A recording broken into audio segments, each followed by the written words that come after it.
Hi friends, we have a lot to chat about for the preliminary competition. My name is Dani. Thank you for clicking on this episode. I hope that you're also going to choose to subscribe and support the channel. I would greatly appreciate that. Yes, as you can hear, I am still sick, unfortunately. But we are pushing through, friends, and I'm gonna get this out to you as fast as I can. So much to chat about for this edition. I really can't even fit everything in this episode, to be honest. So first of all, it was great to see Arbany hosting.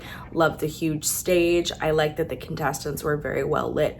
I think that was wonderful. I was happy that there was not a giant Cosmo Infinity sign on the stage, which made zero sense last year. Speaking of that, I heard in the national directors meeting, people were saying that the Miss Universe organization has been telling the national directors that if they send a delegate to Cosmo, which is like about to happen right now in Vietnam, that you will lose your franchise for Miss Universe, which is interesting. I'm not even sure you can legally do that. That doesn't even make any sense. There's also been a lot of drama going on about the judging because we had 3, I believe, judges leave the selection committee, and one of them most notably went online talking about how there was this like secret panel that he found out about. Now, the panel I believe he was referring to was the Beyond the Crown channel, and I'm gonna get right back to that in just a second. So Arbany went on stage and she said during the preliminary competition that, hey guys, there's 2 parts tonight. There's swim and there's gown, which is an important part of prelims. There's also the closed door interview, which the ladies already did. And she said, then there's a 4th part of this, and that's Beyond the Crown. Why did she mention the Beyond the Crown when she talked about how the contestants are going to be selected for the top 29? The 30 is a fan vote winner. I am confused by the preliminary script, which was a script, I'm sure. It wasn't just things that Arbany was making up. Why in the world would she say that the 4th part of the preliminary scoring was the Beyond the Crown part of the competition, which is where contestants are submitting photos and videos and essentially presenting their advocacies to the judges? Miss Universe said that that is a separate judging panel. And if that's a separate judging panel and a separate competition entirely, then either it has its own judging panel and it's its own thing and it shouldn't affect who places in the top 29, or it does affect who places in the top 29 and it should be judged by the same panel. But Miss Universe released a statement that it's a separate panel, but then Arbany said that that's part of the preliminary score.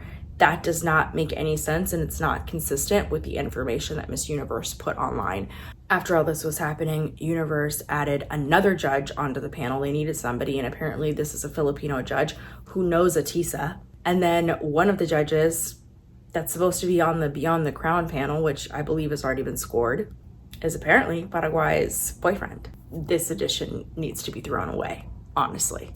There's also allegedly issues with the fan voting for Most Beautiful Online. Apparently Tanzania was at the top of the score and time was counting down. And then MUO added more time to the clock, gave people more time to vote. And then after that, Philippines switched to the #1 spot. I don't know what to tell you folks. It's just been an absolute mess. And the entire organization, remember, is still going through debt rehabilitation right now with Grant Thornton, I believe is the name that's handling all of that and looking into all the financials of the organization. Wild. Anyways, let's jump right into swim, and I'm going to tell you my favorites, and I will tell you I don't even have a top 30. I preferred a lot of the walks that we saw for the swim show that they did, and like that was my standard, and I was just surprised that some of the contestants didn't deliver a performance I would say that was consistent with what we saw from them before. Argentina, I think, is solid, beautiful, great swim walk, and that's something I'm really considering. The walk, the facials, and then the beauty. So like, how is the hair and makeup? How is the glam? Does it make her look her best? Australia, really, really beautiful.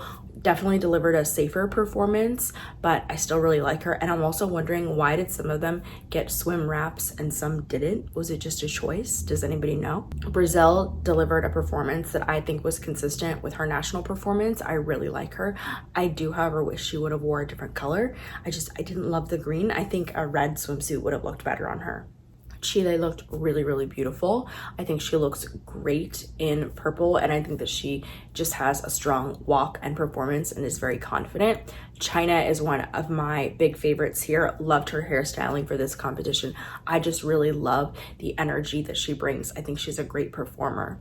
Colombia, if somebody's gonna win swim, it may be her. Wow, the body, the beauty, the walk, the turns, especially at the end, all of it. She was so fabulous. Costa Rica, she brought a consistent performance. I loved her performance during the swim show that they did, but I also loved her performance here. I think she's fabulous. I love the pivots and the turns and the poses. She's great. Cote d'Ivoire brought us so much energy. She's incredible. I think that she's one of my favorite performers this year. She's just like really, really bringing the energy. She's fabulous, and I need to see her advance. What I love about Croatia is that she has exceeded all of my expectations. I knew she was beautiful, but she has the performances to back it up. I like all the energy that she brought us for swim. I think she's so beautiful. Ecuador, I think Nadia's walk is the best that I've ever seen it. I feel like this is the performance I was expecting of her back when she competed at Miss USA. So this was great, and I like her facial transitions as well. France was super confident. I did prefer her other swim walk. I felt like this one was getting a little bit shoulder heavy in the walk, but she's still a good performer, and I think she's done really well throughout the competition. Guadalupe is stunning, just sent her to a top 5. She's one of my absolute favorites. I just like gorgeous, the facials, all of it. She will put on a good show for finals. Haiti looked so great in this blue. Oh my gosh, the body, loved the hair. I love that the hair looked like her headshot that she submitted, so she's fabulous. India had a very strong opening. She looked great in her swimsuit as well. She has such a strong walk. I feel like people keep overlooking her, but you shouldn't. She's fabulous. Malta is so beautiful. She delivered a great performance. I wish she would have had a little bit more eye contact with the camera though at the end. I feel like a lot of people are forgetting Miss Universe Latina. I think she has one of the strongest swim performances this year. She's fabulous. She looks so great in this red. I am really rooting for her. Nicaragua is beautiful. I requested a different hairstyle from that swim show. Why did I have a feeling she was going to do this hair again? It's not that I hate it. I just would have preferred to see it all down for her, but she still had a good performance. Philippines did excellent, okay? Her opening little pivot, I think, was fabulous. I love that she was one of our few contestants that was able to have wind in the hair. I think the soft curls were so beautiful on her. Although we have seen her compete before with her straight hair, the soft curls were a really great look for her. Puerto Rico and her walk, she is just stunning and gorgeous, and I love the red on her. She has a top swimsuit performance for me. She would have been getting an excellent score for the energy and her poses and her turns and the facials. She's just killing it. South Africa is so beautiful. I love the red on her. With her, it's just like face, but also I think she had a great walk this time, and I also think that this was even an improvement to what we saw from her at the swim show. Thailand's hair looked really, really wonderful at the opening. One thing I would hope for going into finals is that she plays it a little bit safer when it comes to either the pivots or turns. I feel like she falls out of them a little bit, maybe just from all of the excitement, because I've seen her execute them well, but sometimes it happens, sometimes it doesn't. I don't think she should take that risk on finals night.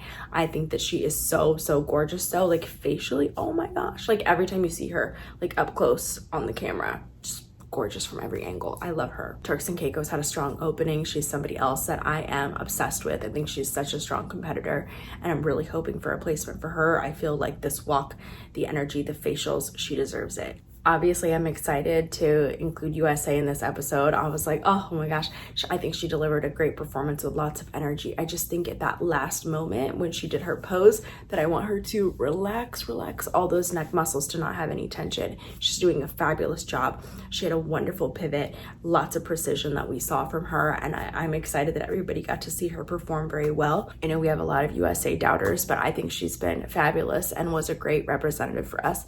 So I'm excited for Miss Audrey, and I wish her luck for finals.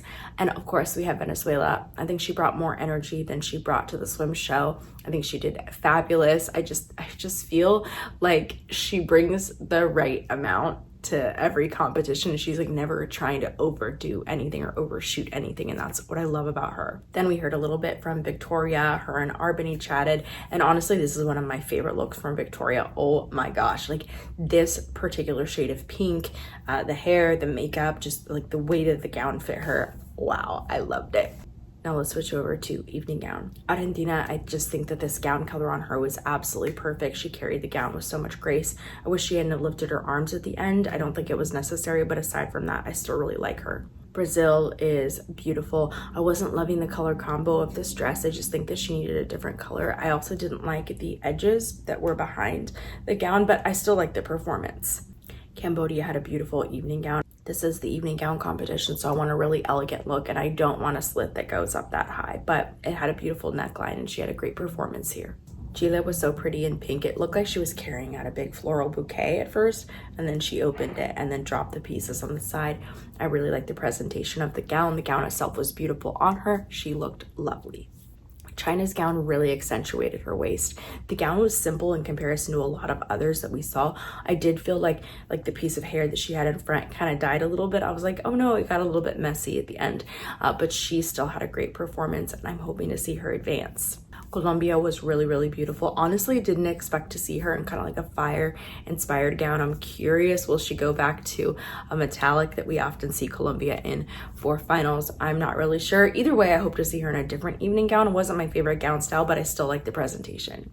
Costa Rica's gown reminded me of Peru's gown a few years ago at Miss Grand International with like all the really cool colors, like a parrot, like really beautiful. A unique evening gown style. I'm hoping to see her change it for finals, but what's important here was I think the performance, and I think that she had a great performance for prelims. Cote d'Ivoire has been very prepared for this entire competition. She looked absolutely incredible with gold, with little rhinestone pieces in her part. I thought that she looked so beautiful. She carried this so well. Wonderful performance. I'm excited to see the gown that she will choose for finals. Croatia's red gown was amazing on her. It really, really complimented her body. Not the most creative design that we've seen, but I frankly don't even care. She wore a gown that made her look fabulous. She had a wonderful performance.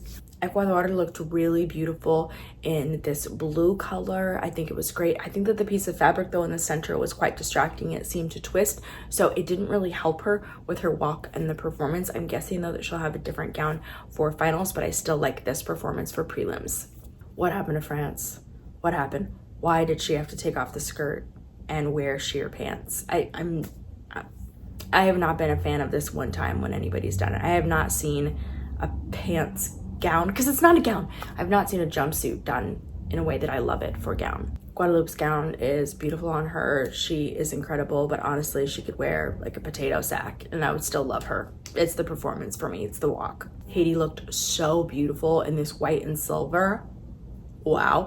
Body was amazing. Gown was a little bit short. I'm guessing maybe a different gown for finals, but either way, this was a great choice for prelims. Still very competitive.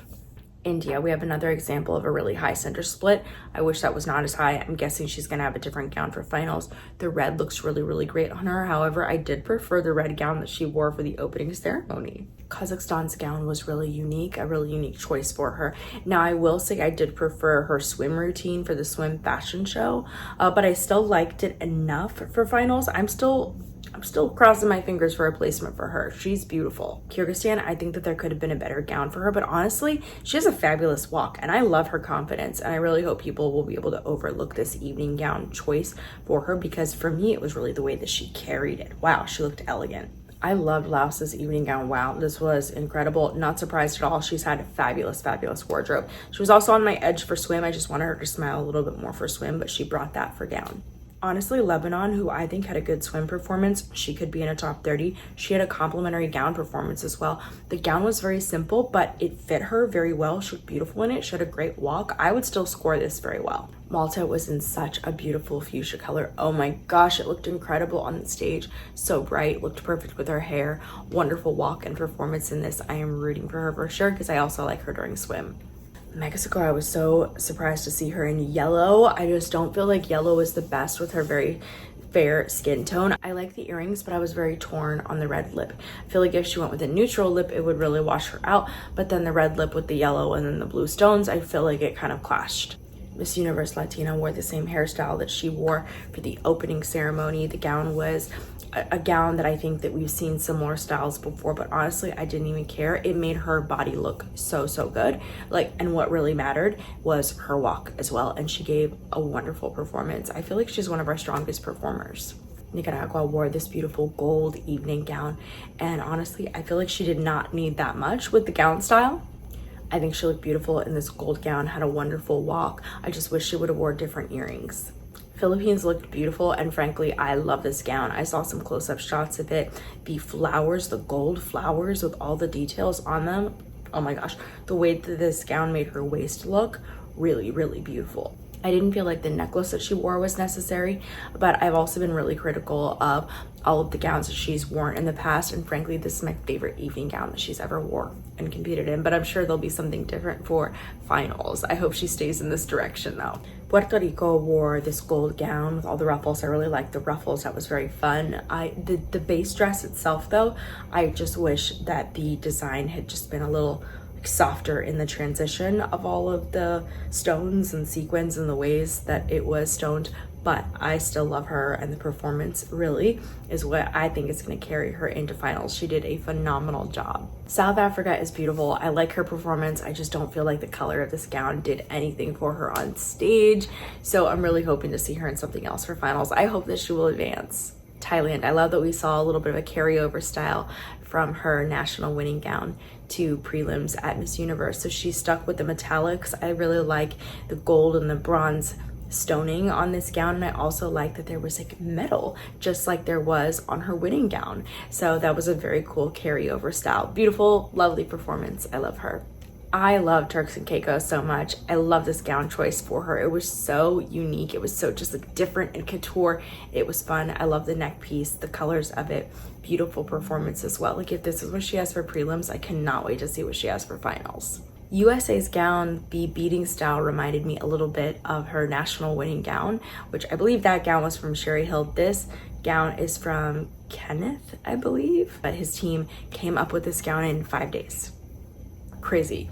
Great color choice for her. I really love this shade of purple, and I love it on brunettes or contestants with very, very dark hair like her. Like, so they did a very dark, solid brown shade on her, and this color, I've talked about it in other episodes, primarily for my youth pageant contestants, but it's such a great color choice if you have very, very dark hair. And so this was lovely on her. I like the sheer sleeve, the stoning of it, but what matters is the performance, and I think this gown allowed her to walk very easily, very well in it, so I was very excited for her. Venezuela's gown was incredible. The stoning, all the shades of blue. The one thing is that I wish she would have smiled a little bit more for the evening gown competition. I know for evening gown we're a little bit more serious usually, but I still wish she would have brought a little bit more of a smile, even like a closed mouth smile. I was a little surprised to see this gown style on her because she's worn a lot of very like classic, more vintage styled pieces. I wish we would have seen more of that style carried over into prelims. Maybe we'll see it more for finals. I think this looked like your typical competition gown, but it was lovely. I did love all the shades of blue, and I'm really curious to see what she's going to bring for finals. She is definitely one of my personal favorites. So this was my recap of prelims, friends. Let me know what you thought about all of the contestant performances. And of course, let's keep it really kind in the comments because our contestants oftentimes see those comments and these episodes. So thank you for watching this episode, and I hope to see you after the final show.